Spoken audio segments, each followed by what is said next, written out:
जय श्री हरि। बंधु, आज का विषय है गाली ना बकें, गाली ना दें। आप सोचेंगे ये भी शास्त्रों में है। इसके लिए बहुत परिश्रम करना पड़ा, लेकिन है ये शास्त्रों में। अनेकों लोगों ने हमारे धर्म को अपमानित किया है। मैंने पहले चलचित्र डाला था, साइंस जर्नी का जो खंडन किया था। कोई व्यक्तिगत विरोध किसी से नहीं है, लेकिन अनुचित बातों का विरोध तो है ही। उन्होंने कहा था हमारे शास्त्रों में गाली बकना लिखा हुआ है। क्यों कहा था उन्होंने कहा था कि मैं जो वीडियो बनाता हूँ, एक तो वो नास्तिक व्यक्ति है। अब स्वाभाविक है कि कोई नास्तिक व्यक्ति चलचित्र बनाएगा तो आस्तिक व्यक्ति विरोध करेगा, आस्तिक बनाएगा तो भले ही नास्तिक ना करे, क्योंकि नास्तिक को कोई लेना देना ही नहीं है धर्म से। जो अपना कर रहा है वो कर रहा है। हाँ, उसके किसी कार्य को बोल दिया गलत है तो हो सकता है वो विरोध करे। तो यही नास्तिक लोगों की कहानी। तो उसकी नास्तिकता भरी वीडियो से कुछ लोग ऐसे हैं जो परेशान हैं या परेशान थे। ऐसे लोग धर्म को नहीं जानते। हिंदू धर्म को कितने लोग जानते हैं? आप मेरे चलचित्र उठाइए, सारे शास्त्रों पर आधारित है। मैंने अपनी स्वेच्छा से कुछ नहीं बोला। देखिए जरा, अपने को दर्पण में रख के देखिए, उनके दर्पण में, उनके अनुसार देखिए आपके कितने आचरण हैं। तो जो लोग शास्त्रों को नहीं जानते, जो इन चीजों को नहीं जानते, वो गाली देते हैं। अब इसमें ये आरोप कर देना कि वो जो गाली है वो सनातन धर्म वाला दे रहा है, ये तो अनुचित बात है। जिन्हें नहीं पता है वो देते हैं। और ये हमारे यहां से उत्पत्ति नहीं हुई इसकी। गालियों के शब्द देखिए, गालियों के शब्द देखेंगे तो हमारे यहां से उसकी उत्पत्ति नहीं हुई है। हमारे यहां बहन को क्या बोलते हैं आप जानते हैं? माँ को तो अधिकतर माँ ही बोलते हैं। उसके आगे जो ये गाली का शब्द लगाते हैं वो भी हमारे यहाँ नहीं है। हमारे यहाँ जो ये शब्द गाली का लगाते हैं, गायत्री मंत्र में वो शब्द आता है, उसका अर्थ देखिए जरा क्या है।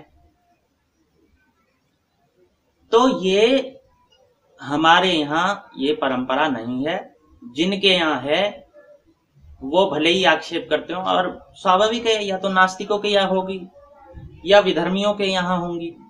हमारे से अन्य जो भी धर्म है, हमारे यहाँ तो है नहीं। है तो दिखाओ हमारे शब्दकोश में कहाँ है। तो आपको दिखाते हैं, गाली देना भी हमारे यहाँ मना है। ऐसा करने से जो ये मैं चलचित्र बना रहा हूँ, उन लोगों का मुंह बंद हो जाएगा जो कहते हैं सनातन धर्म में गालियां भरी पड़ी हैं, अश्लीलता भरी पड़ी है। जब गाली देना ही मना है तो अश्लीलता कहाँ से आई? जिसे आप अश्लीलता कहते हैं वो अन्य उसका उद्देश्य है। उसका उद्देश्य अश्लीलता नहीं है, और ये शब्द नहीं है जो आज की गालियां बोली जाती हैं। और जो आर्य समाजी कहते हैं पुराणों में अश्लीलता है, तो जिस अश्लीलता को आप पुराणों की कह रहे हो उससे भी अधिक वेदों में भी आपको मिल सकती है। ये आपकी बुद्धि पर निर्भर करता है कहां जा रही है आपकी बुद्धि। उस क्रिया को काम से ना जोड़ें, क्योंकि क्रिया को यदि उस क्रिया को काम से जोड़ने लगे तब तो वो प्रतिदिन होगी, हर घंटे होगी, हर कोई व्यक्ति करेगा, लेकिन ऐसा कोई उसमें उल्लेख नहीं है। एक बात और कि आजकल जो आप लोग बात बात में अपशब्द कहते हैं, गाली देते हैं। मैंने तो ऐसे लोग देखे हैं जिनकी बातें प्रारंभिक गाली से होती हैं। बंधु, गलत बात है। आपको ना तो वाणी आपकी सिद्ध होएगी, आप कभी भी भगवान से प्रार्थना करेंगे वो सिद्ध होएगी, क्योंकि आपकी वाणी असिद्ध हो चुकी है। आप गलती से भी कुछ कह देंगे वो सत्य नहीं होगा, क्योंकि वाणी मैली है आपकी। समझ रहे हैं आप?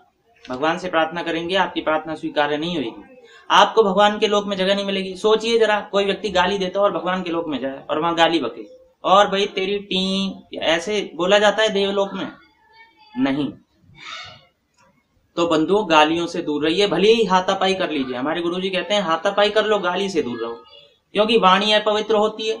वाणी कब अपवित्र होती है? जब मन में गंदे विचार आते हैं, वाणी से निकलते हैं, और वाणी अपवित्र हो गई, वो फिर मन में जाते हैं, तो मन भी अपवित्र हो जाता है, और ऐसे करके आपका पूरा जीवन वो काम आसक्त और गाली में ही बीतता है। भगवान की स्तुति से दूर होते हैं, भगवान का भजन जो आपने किया होता है उससे दूर होते चले जाते हैं, वो कट जाते हैं, पाप पुण्य कट जाते हैं, उससे भगवान की प्राप्ति का मार्ग दूर हो जाता है। तो आइए दिखाते हैं आपको शास्त्र के माध्यम से गौतम स्मृति अध्याय 9 श्लोक 3, बहुत बड़ा श्लोक है, उसमें दिखाते हैं आपको। इसमें लिखा है झगड़ा उत्पन्न करके गाली गलौज बकना छोड़ दे, विग्रहवाद वर्जयेत। अगला दिखाते हैं आपको याज्ञवल्क्य स्मृति से, अध्याय 2 व्यवहाराध्याय। यदि सनातन धर्म में गाली होती तो ऐसा उल्लेख ना आता, वही गालियां आती जो गालियां आज आप लोग बकते हैं, जो भी लोग बकते हैं। देखिए संस्कृत का श्लोक बोल रहा हूं, प्राचीन श्लोक है, याज्ञवल्क्य स्मृति व्यवहाराध्याय 205 श्लोक है। अभिगंतास्मि भगिनीम मातरम वा तवेतिह, मातरम वा तवेतिह, कोई गाली का शब्द नहीं आया। शपंतम दापयेद्राजा पंचविंशतिकम दमम, कुछ आया गाली का शब्द नहीं आया। अब इसका अर्थ सुन लीजिए, इसमें गाली का वर्णन है। तुम्हारी बहन या माँ के पास मैं जाने वाला जार हूं, ऐसी गाली देने वाले को राजा 25 पण दंड दे। दंड देने का विधान था, दंड देने का, गाली देने पर। हम जिस स्कूल में पढ़े थे उस स्कूल में हम किसी का नाम भी नहीं ले सकते, हमें जी लगाकर बात करनी होती थी। आप भी ऐसे स्कूलों में पढ़े होते तो अच्छा रहता। हमारे स्कूल का नाम क्या था, नाम बता देता हूं, आदर्श विद्या निकेतन पब्लिक स्कूल। उसमें जी लगा के ही बोलना पड़ता था, नाम भी नहीं ले सकते थे किसी का, गाली तो बहुत दूर की बात है। आपस में जो दुष्प्रवृत्ति के थे वो लेते हो भले ही, लेकिन यदि कोई सुन ले, कोई शिकायत कर दे तो कार्यवाही होती थी। तो इसमें कोई शब्द ऐसा नहीं आया। अभिगंतास्मि भगिनीम मातरम वा, भगिनीम यानी बहन, मातरम यानी माँ, वा यानी या, तो भगिनीम मातरम वा, भगिनी या बहन या माता। अभिगंतास्मि, अस्मि यानी मैं, अभिगंता जाने वाला मैं, ऐसा जो कह दे, तुम्हारी बहन या माँ के पास जाने वाला हूं। बीच में कोई शब्द ही नहीं आया, जार इन्होंने ब्रैकेट में लगाया। ऐसी कोई गाली दे दे, क्योंकि स्वाभाविक है सनातन धर्म में गाली नहीं है, तो उन्होंने ऐसा कुछ लिखा ही नहीं। उन्होंने खाली ये लिखा है कि मैं तुम्हारी माँ और बहन के पास जाने वाला हूं। यदि ऐसा कोई कह दे, जार का तो इन्होंने अपनी ओर से ब्रैकेट में लिख दिया है, यदि ऐसा कोई कह दे तो दंड का विधान है। तो आप कहाँ गालियों में पढ़ रहे हैं, आप किसकी संस्कृति अपना रहे हैं? ये जो बात बात में आप लोग गाली देते हैं, मैं बहुत लोगों को संकेत करता हूँ, मेरे भी बहुत परिचय के हैं। मुझे फोन पे बात करना अच्छा नहीं लगता जो गाली देता है। कई बार तो मैंने फोन बीच में ही काट दिया है, जिसने गाली दी बीच में ही फोन काट दिया है। नाम लेके बताना, अब मैं क्या कहूँ। एक जम्मू कश्मीर के थे, मुझसे बात कर रहे थे अभी 2-3 दिन पहले, उनका फोन मैंने काट दिया क्योंकि उनके मुख से गाली निकल गई।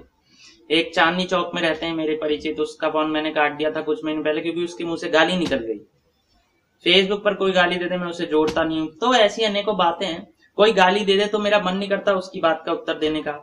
एक मेरे परिचय की डॉक्टर हैं, वो गाली दे देती हैं जब, तो मैं उसका फिर उत्तर नहीं देता, मन नहीं करता उत्तर देने का उस बात को। मैं प्रयास करता हूं उसे, उसकी अपेक्षा, उससे इग्नोर करने का उस बात को। तो ये बात आप ध्यान रखिए। ये जिन जिन के भी मैंने नाम संकेत से बताए, नाम तो नहीं बताए, संकेत से जिन जिन के विषय में बताया है, ऐसे और भी लोग हैं, फेसबुक पर भी हैं, जो मेरे से रिक्वेस्ट भी, मेरे को आमंत्रण भेजते हैं। मैं इसलिए स्वीकार नहीं करता हूँ क्योंकि वो गाली गलौज वाले हैं, वो अश्लीलता अपने फेसबुक पर रखे हुए हैं। तो बंधुओं, ये बातें ध्यान दीजिए। हमारे शास्त्रों में गाली देना मना है, आप भी गाली मत दीजिए। अतिशीघ्र, अपेक्षाकृत अतिशीघ्र आपको सिद्धि, उन्नति, विकास, भगवत प्राप्ति आदि प्राप्त होंगे। धन्यवाद। जय श्री हरि।